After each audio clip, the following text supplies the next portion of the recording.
গ্রামে আসলে একেক দিন একেক ধরনের পিঠার আয়োজন করা হয়। তো আজকে ছিল তেলের পিঠা। আমাদের এদিকে এটাকে তেলের পিঠা বলে। অনেকে পোয়া পিঠা বা অন্য কিছুও বলে থাকতে পারে। তো যাই হোক বিকেলবেলা আমি চলে গেলাম গুড় আনতে আমাদের এলাকারই একটি দোকানে। মা বলল যে, "গুড় নিয়ে আসতে তেলের পিঠা খেতে মন চাচ্ছে আর আজকে তেলের পিঠাই বানাবে।" তো আমি ছোট সময়ে এই তেলের পিঠাটা খুবই পছন্দ করতাম। কিন্তু এখন বেশি তেলে ভাজা হয়, ডুবা তেলে ভাজা হয়। এই কারণে আমি তেলের পিঠাটা খুব বেশি খাই না। অর্ধেকটা অথবা একটা খেতে পারি। কিন্তু আজকের পিঠাগুলো অনেক নরম আর মজা হয়েছিল। আর বেশ ফুলকো, ফুলকো হয়েছিল। দেখেই লোভনীয় লাগছে। তো মায়ের রেসিপিটা আমি শেয়ার করছি। এখানে হচ্ছে চালের গুঁড়া নিয়েছে, ফ্রিজে ছিল, আগে চাল ভাঙানো ছিল।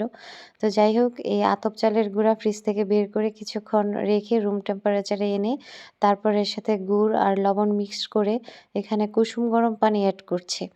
এখানে কিন্তু শীতের কারণে হয়তোবা পানিগুলো বেশি ধোঁয়া দেখাচ্ছে।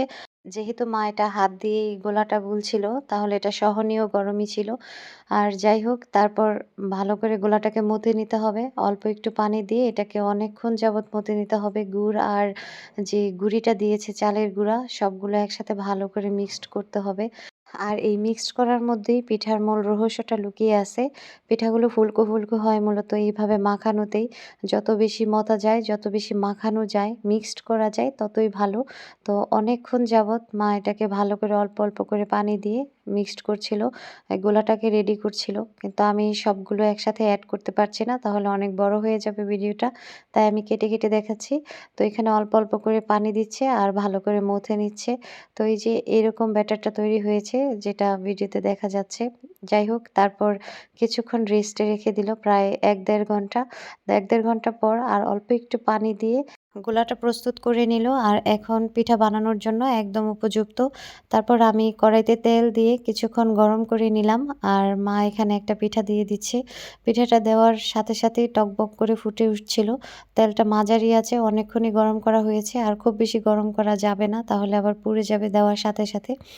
যাই হোক যখন ১ম পিঠাটাই দেওয়ার সাথে, সাথে এভাবে ফুলে ওঠে তখন মনটা অনেক আনন্দ লাগে। আমরা তো ২ জনই অনেক খুশি হয়ে গিয়েছিলাম। মাশাআল্লাহ, মাশাআল্লাহ। আসলে ১ম পিঠাটা কিন্তু সবার সবসময় সুন্দর হয় না। আগে তো গ্রামে দেখতাম এই পিঠাগুলো বানালে চুপি, চুপি রাতে পিঠা বানাতো। কাউকে আসতে দিত না রান্নাঘরের আশেপাশে। চোখ লাগবে, তারপর পিঠা আর হবে না, নষ্ট হয়ে যাবে, কাঁচা থাকবে এইসব ভয় ছিল। তারপর অনেক নিয়মকানুন ছিল এইসব পিঠা বানানোতে। কিন্তু আসলে অ সবই কুসংস্কার। কারণ ভালো করে গোলা গুলতে পারলে, ভালো করে পিঠার যে ব্যাটারটা তৈরি করতে পারলে পিঠা ১০০ জনের সামনেও সুন্দর হয় এবং পিঠা সবসময় বানানো যায়।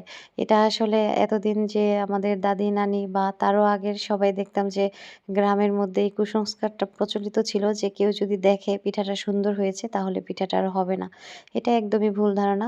যাই হোক পরপর অনেকগুলো পিঠা বানিয়ে নিলাম। তারপর আমি চলে আসলাম পিঠাগুলো বাচ্চাদের দেওয়ার জন্য। আর আমি এখন একটা পিঠা ভেঙে দেখব আসলে আমার পিঠার ভিতরে কোনো প্রকার কাঁচা আছে কিনা বা পিঠাটা কতটুকু শক্ত বা নরম হয়েছে সেটাই দেখার পালা। তো আমি পিঠাটা নিয়ে আগে একটু ভেঙে দেখছিলাম পিঠাটা আসলে কেমন হয়েছে। আলহামদুলিল্লাহ খুবই সফট হয়েছে আর ভেতরটা অনেক সুন্দর হয়েছে। একটুও কাঁচা থাকেনি। আর এই পিঠাগুলো বানানো খুবই সহজ, যে কেউ ট্রাই করলেই পারবে।